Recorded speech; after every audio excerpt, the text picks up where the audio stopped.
Episode 73 was with Radio Free Universe. Adam was able to talk to them over Zoom audio. Check out their new album, Love. Make sure to check us out on YouTube and Facebook at Bringing It Backwards, and follow us on Instagram and Twitter at bringinbackpod. Follow us, please. We're Bringing It Backwards with Radio Free Universe. Oh my God, we're being recorded. Have you guys been connected for a while? I've been the one left out. Yeah, we've been talking behind your back. Cool. All right. Well, George, I'll start with you. How did you get into music? So when I was a little kid, my dad made me vacuum at a very young age. Like I must have been 6 or 7.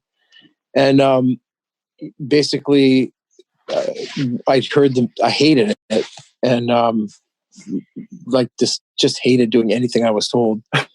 So, but if I didn't do it, it was like a Greek upbringing, so it was big problem if I didn't do it. So I would just listen to the sound of the vacuum cleaner and I would match it. And much like our harmonium, I guess, I would just start singing in the key of that vacuum, and then I discovered dissonance, and then one day. I was singing at school in like the kids choir, and some opera singer janitor dude who was incredible. Like he was like an amazing baritone opera singer, heard me singing, and he would give me free lessons in the morning. Wow. And then he got me to a professional opera teacher, and then I studied opera, and then that was the beginning of the end. Wow. Yeah. So you're trained as an opera singer? Yeah, I guess so. Whatever that means. I mean, well, yeah. Did you have to learn to sing in different languages and stuff? Yeah, that was the thing that I found actually really easy. Not that I couldn't understand the languages, but I could easily sound like I've always been good at imitating, and so I could easily sound like any language and deliver a convincing performance. And yeah, and then I just kind of did that, and it went a certain way. At some point, I did pursue opera, like as a young teenager, going into my manhood. Mm-hmm. I went to, I guess, Vienna to study it, and I hated it, and I dropped out and did drugs instead. And then I got and I went to a university, and then learned jazz, and I got the opportunity of working with Oscar Peterson for a little bit, and then I decided I would not be a piano player when I was working with him, because he basically told me that if you didn't practice 10 hours a day, if you couldn't find an instrument that you could play 10 hours a day, then you shouldn't do it. And I love piano. And at one point I was practicing maybe 3 hours a day, but 10 hours a day, like, no. Yeah. But singing. 3 is a lot still, though. 3 is a lot, but he is the best because he did 10. But the one thing I could do all the time, I started getting into recording, mm-hmm. and I would literally track myself for 8, 10, 12 hours a day, just hearing what my voice can do. And I realized that based on his advice, and the fact that I loved it so much, that should be what I do. Wow. Yeah. Where did you grow up?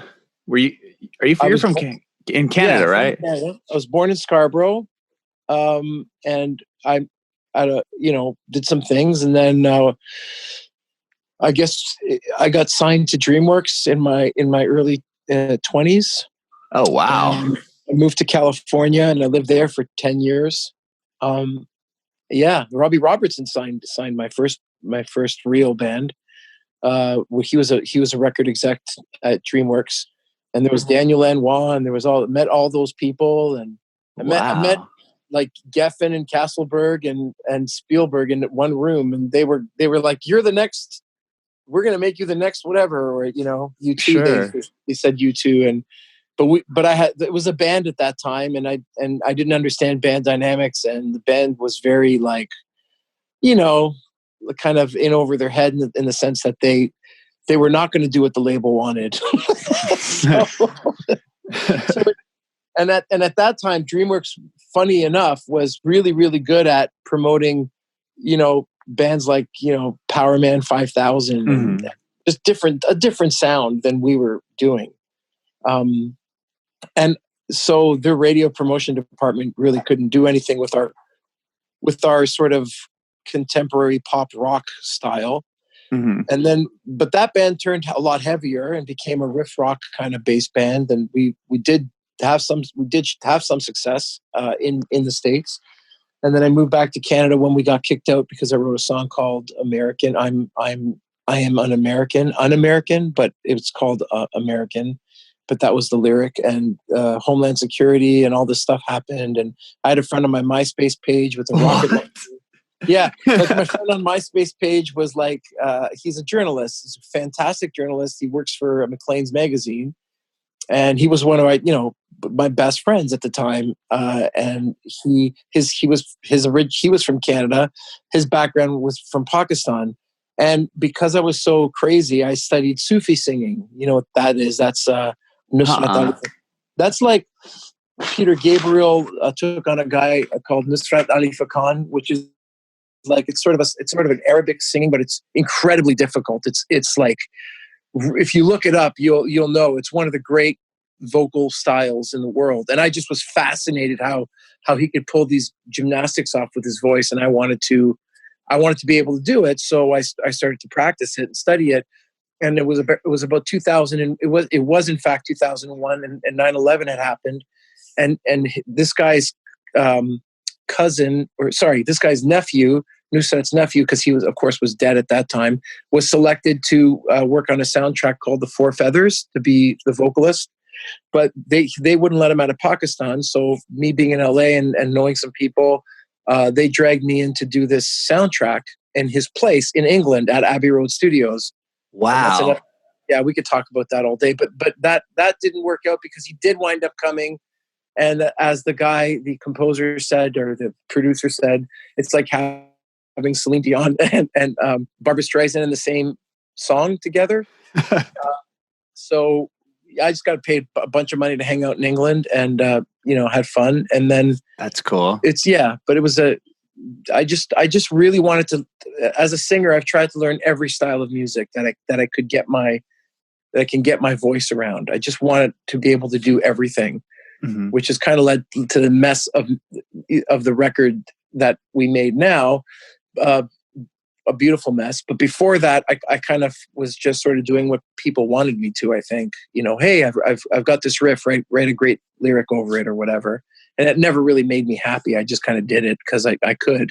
And that's what eventually became Radio Free Universe? Universe, yes. So about 2000, and this started a long time ago, I broke from the original band called King Clancy and just kind of went our separate ways after we came to Canada for a couple of years. And I thought, so, okay, the next band I'm going to start is going to be this Radio Free Universe thing. And I just knew that was the name, and it was going to be like anything I wanted to do. If I wanted to do a hip hop track, I would. I just don't care.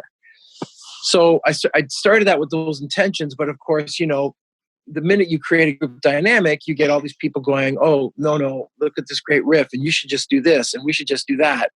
And then before you know it, you're singing over guitar-oriented rock again, which I was really good at, but I didn't really enjoy that much, right? So did that again and just kind of went through the motions of doing that. And then when I met Mark, I had all the studio equipment. He had a building and he had some studio equipment.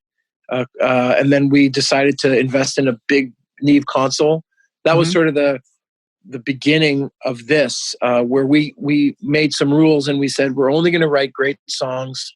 And then we weren't talking about Radio Free Universe at the time. We're just talking about producing music together as co-producers in a space. And we're going to make a world-class facility because I was spoiled in LA and I was used to working in these fantastic rooms, like where everything sounded amazing because it was, the best gear in the best rooms with the best players, and you would just get incredible stuff. So I just wanted to have that. I wanted to spoil myself. And if I was going to do music, I wanted to raise the bar to that level and stop being, one of these guys that, hey, I've got a Pro Tools in my basement with an M-Box. It's awesome. So which is great. And people have it. And I think that's awesome. But I just wanted to, hey, if I want to record a real string section, then I want to have the facility to do that.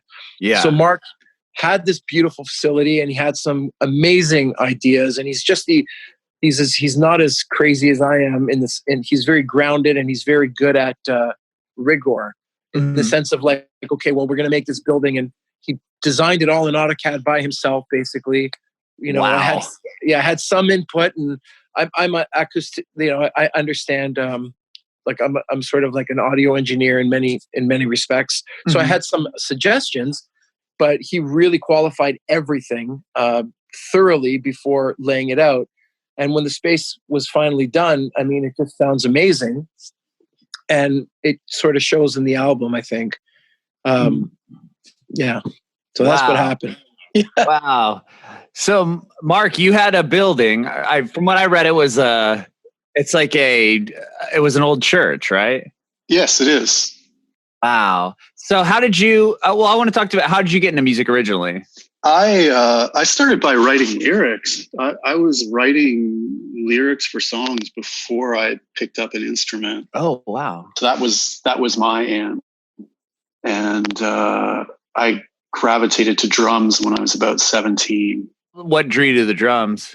I don't even remember what it was. I think it was, I just, I'd sat down at a drum set years prior and just kind of knew what to do. And that doesn't seem like that fancy or special or anything, but not too many people, understand how it works. Right. Of course. When they first sit down at a kit, and I just kind of knew, and I felt like that was my instrument. That's awesome. So you started playing drums. Did you play in a band at all? I did. It was, okay. It was not, this sort of experience George had. It was more like just a bunch of kids playing, on weekends and trying to get a few gigs here and there at local festivals. We never got beyond just recording ourselves and never stayed together long enough to really do much with it. Mm-hmm.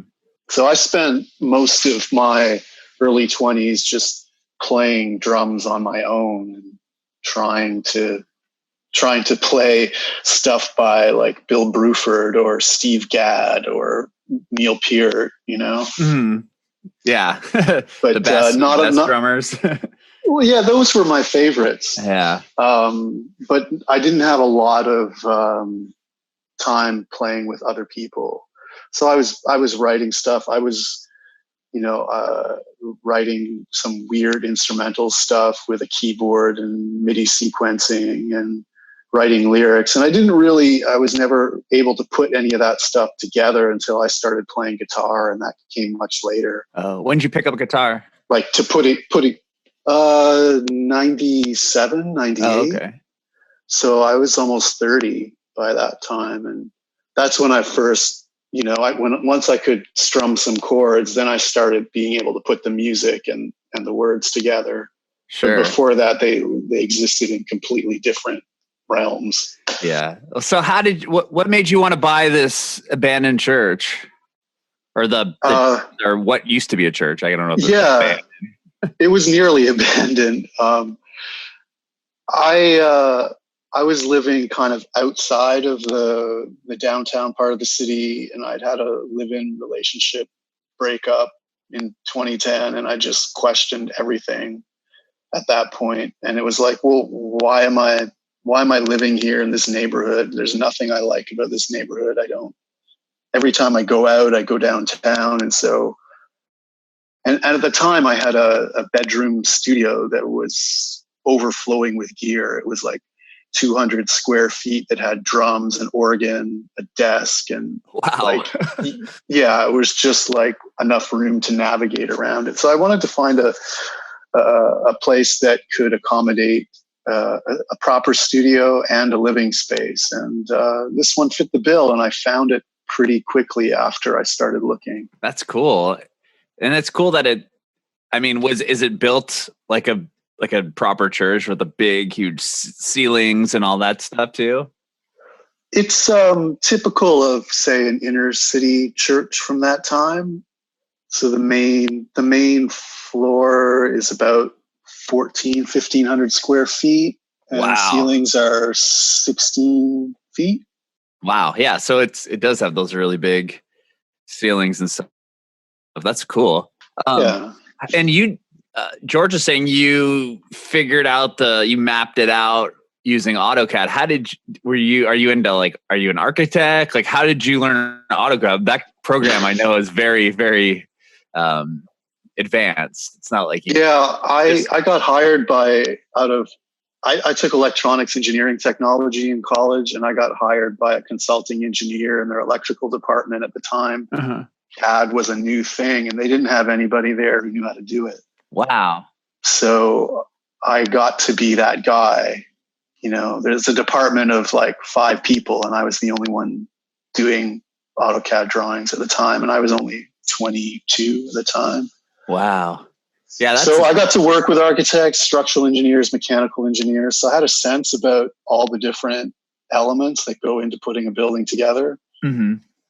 Yeah, that's interesting because like when you said AutoCAD, I'm like, wow, I know that program's pretty advanced. It's not just something you could tinker around with and figure out right away. But 30 years ago, it wasn't nearly as sophisticated. That's really cool. And how did you and George link up? Were you friends and like growing up? We met through mutual friends. So Rick Taylor, dude. Rick Taylor. Rick Taylor's this music put us together. He's sort of like the resident music journalist that Hamilton has leaned on for decades. And when we became friends, just me and Rick, just because he's Rick and I'm George, and we sort of hit it off, and we'd always go out at night, and we were out at the resident cool, place to be called This Ain't Hollywood here. And I liked it because it was literally named This Ain't Hollywood, where I had kind of come from. Mm-hmm. Yeah. And then Mark was essentially, I was sitting on the patio, trying to desperately avoid whatever music was playing inside, as I do sometimes. Mm-hmm. And Mark was just there, and Rick was like, "Hey, George has a console, and you have a church." And then me and Mark started talking, and it was just like, well, okay, this is what we're going to do now. It was weird. Mm-hmm. It required very little thought on my part. It just felt cool, and then we essentially did when we just first got the console, we both recorded, we decided we'd write a song together, and that song was Star Child. We did some other work before, mm-hmm. like versions of songs for RFU that came out great, but then when we did Star Child, it was kind of like, oh, that's when I just sort of stopped and said, well, this is kind of what I've always wanted music to sound like. Mm-hmm. And it took both of us to make it happen. It was, he was very hard on where the lyrics needed to go. I'm very intuitive in the sense that I'm all about the melody being channeled from another dimension. And I don't believe songs are created by us. I believe they come from either a united consciousness or some other place. And I'm just trying to catch a wave or surf and listen as closely as possible to what's being told to us. Right. And so I would come up with I'd have a melody, but not necessarily, I'd have some words, maybe that were in the mix sort of, but Mark was very grounded, and it was a great balance because the song had to really be something special lyrically, which I've been through before because I had to work with guys like Daniel and Juan, stuff like that in the past. But I never had the opportunity of working with someone constantly at my level or higher, daily. Right. Yeah. When you're working with a guy like Dan, he's just going to tell you what he doesn't like. And then he's going to, maybe you'll fix it, maybe you won't. It's this ever forever mystery that you don't solve. But me and Mark are able to solve all those mysteries and work them out. And it has to qualify. So from my end, it has to be what I believe the song is trying to say from the other side.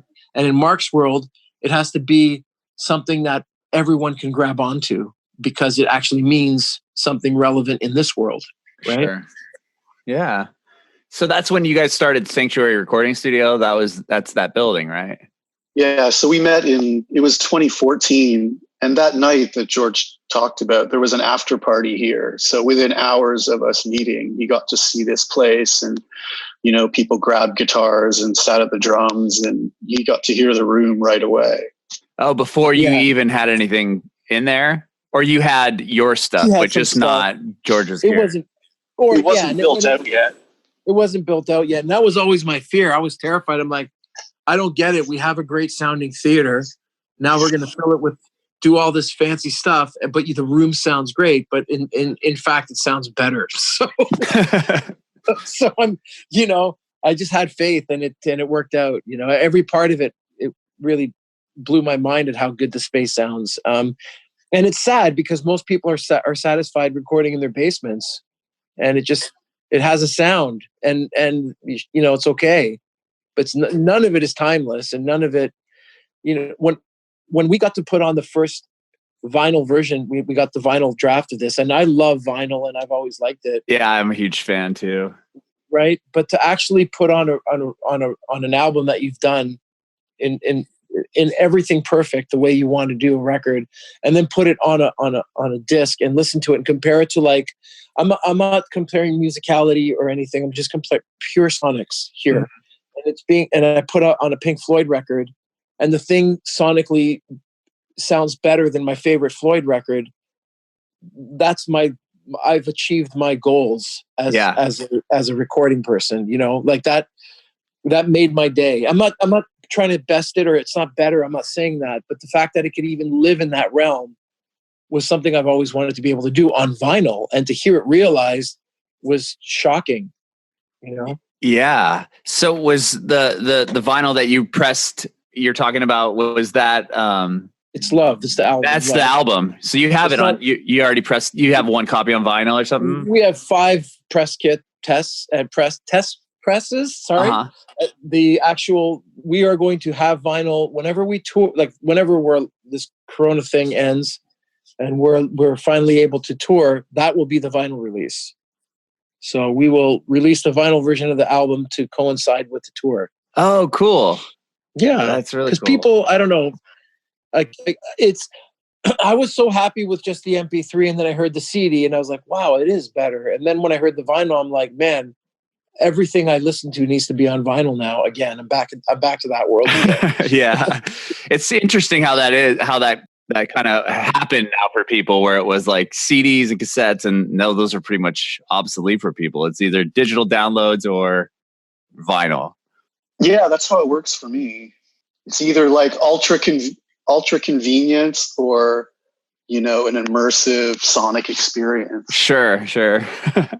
So when you guys record together, you've formed Radio for Universe, but Mark, you're not listed as a player in the band. Are you just there as a producer, or are you performing with the band as well?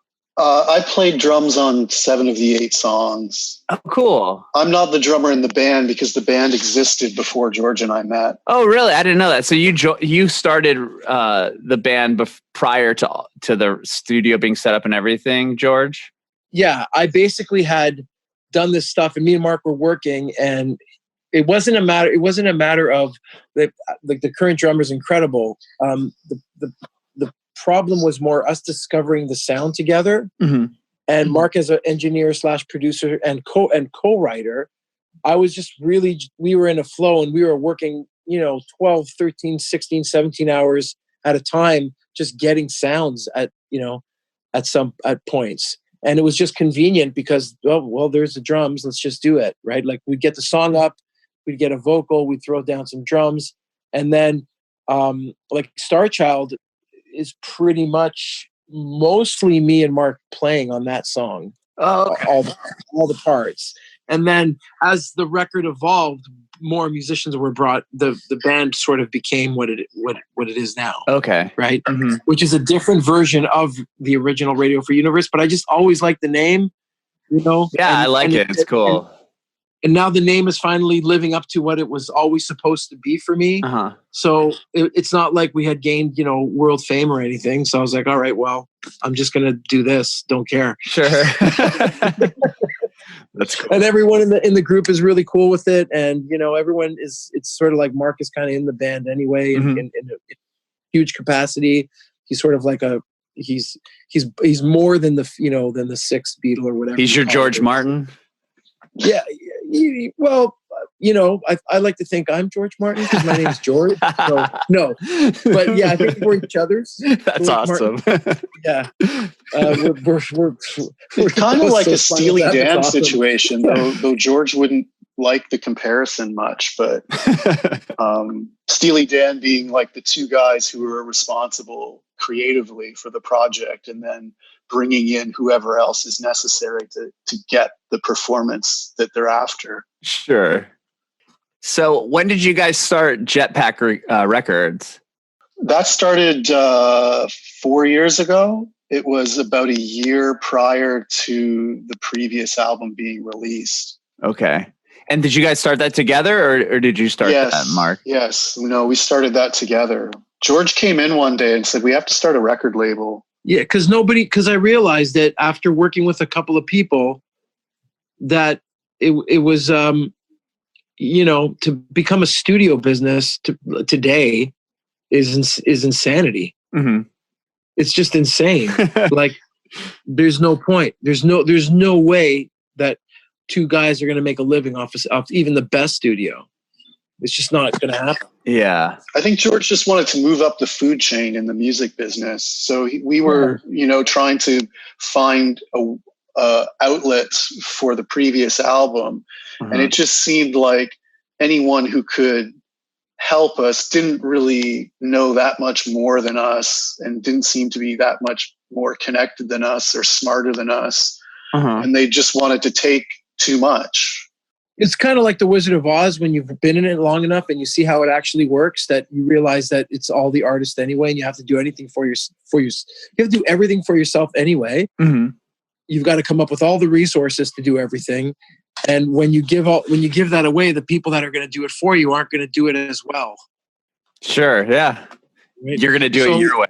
Right. And then I guess what happened was we tried actually before, committing to this Radio for Universe thing, which is how Star Child happened, is we started working with a few people, and it was like, we made great music, and some weird things had happened. Like, one girl that we were working with had mysteriously died, Wow. Like, yeah, just wild. And another person or two had the absolute talent, had everything it took, but just like, I'm here. I've got the job, the family. I've got everything everyone else has in spades. Okay, but I'm here and showing up every day for you, and people just don't even show up for their own music. So it's this theory that I've had that a lot of people become musicians because they like the idea of having an excuse for not being successful.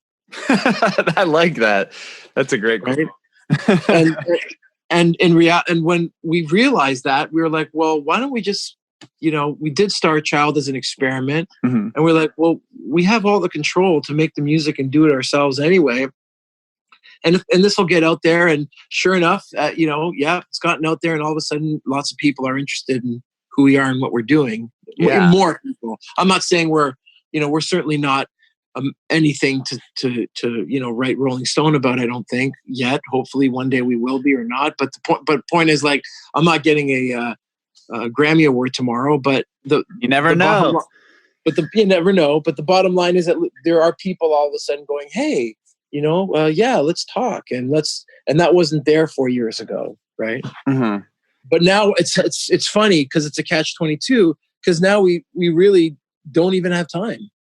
Like, the time that, Mark can speak to that, is so much work putting out an album, just one album properly. Mm-hmm. Not 4, not 5, not just one album properly. It takes so many resources. We've got a team of people, great people in New York, another one in LA, and all over the place. We're getting people to work with us, but it is an insane mission. Yeah, because I saw you guys are getting distribution from The Orchard, which was what, Red? Which was Red. That's right. And that wasn't easy to do either. I worked with a fellow called Ross Houlgarth, who's a 6-time Grammy Award winning producer for years. And I sent him the music and he was like, why isn't this on the radio? What's going on? And he just got me over to a few people that could help our mission along. Right. Yeah. You know, as far as like label services are concerned and getting us, you know, how many people have I talked to that say they're radio promoters or they say they're publicists and they're just not. They're just a bunch of people trying to make money from you. Sure. Right. Yeah. So that was it. That got us some actual real people to try to do some real things with. And yeah, I think we're still at the beginning stages. It's fun. You know, a whole career of music, you can write 1,000 songs and people can see you locally and think you're the greatest thing since sliced bread, but you're still not in the grand scheme of things. If you don't actually try to get your music out properly, you're wasting your time. You might as well just like make the CD and listen to it in your car and that be the end of it. Yeah, totally.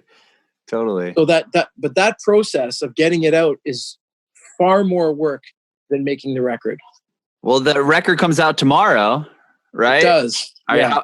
Is that pretty exciting? It is. Yeah. We've been talking this thing up for 2.5 years now, and finally, you know, you can listen to it front to back. Yeah, I mean, the songs I've heard, I really dig them. You definitely have a really cool voice. Thanks. Yeah, so I can't wait to hear the whole record. Are you guys doing like a tour? Are you going to do like a tour to support it?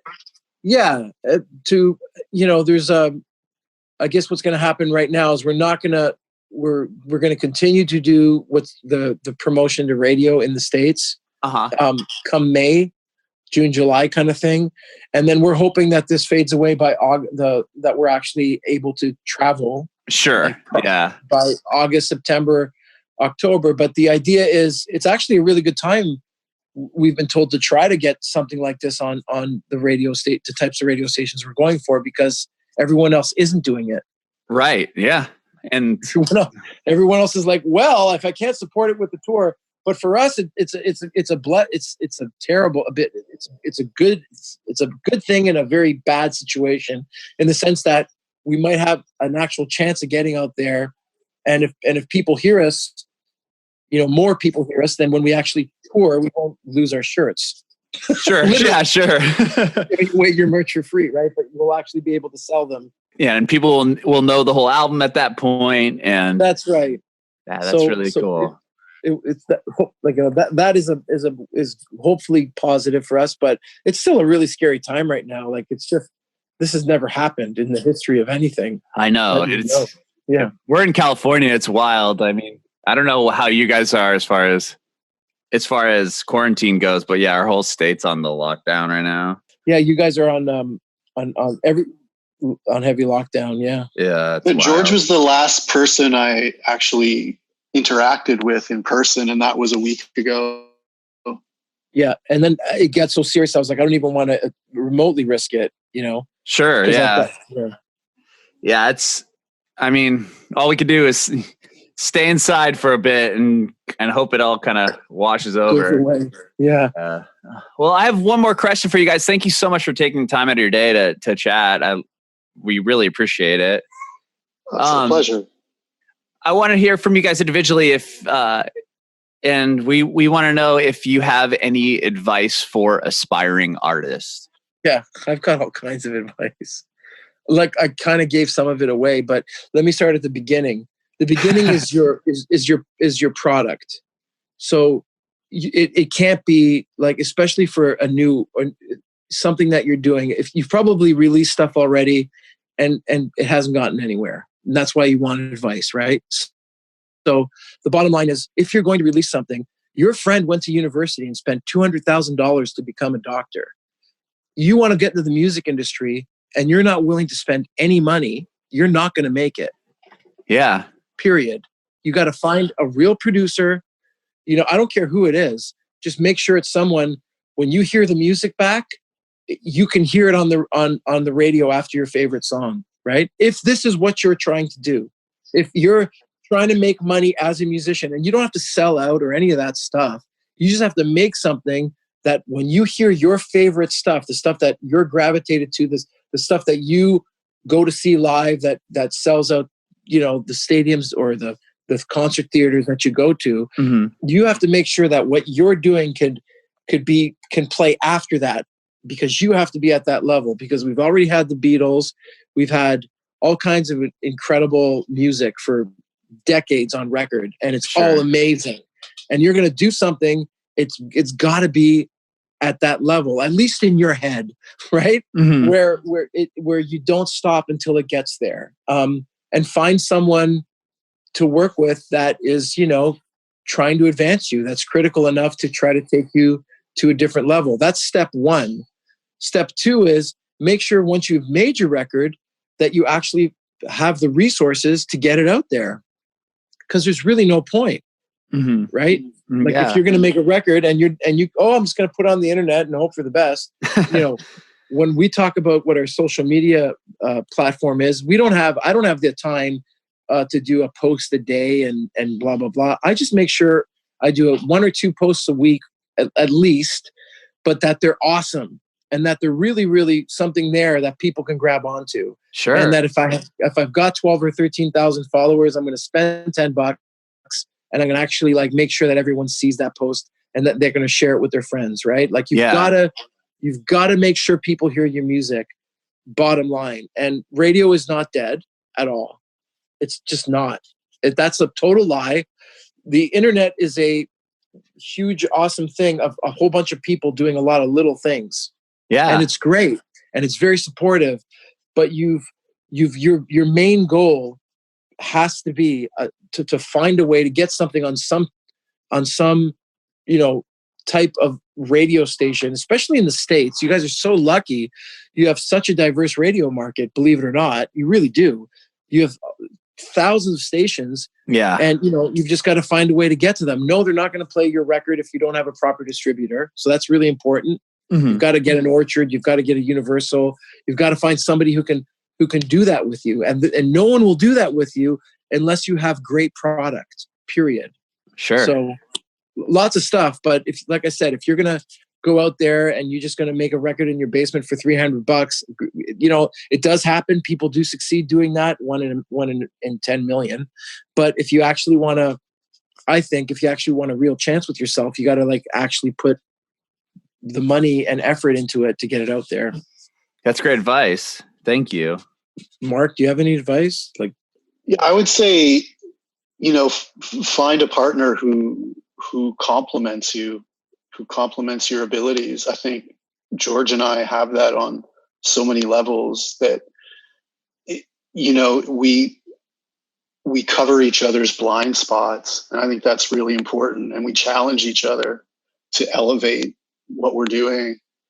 And I think it's really hard for one person working alone to do that on their own. I think you'll find most people have someone, whether it's like a Lennon and McCartney or Bacharach and David or, whatever. I think a lot of the best creative things are combinations of two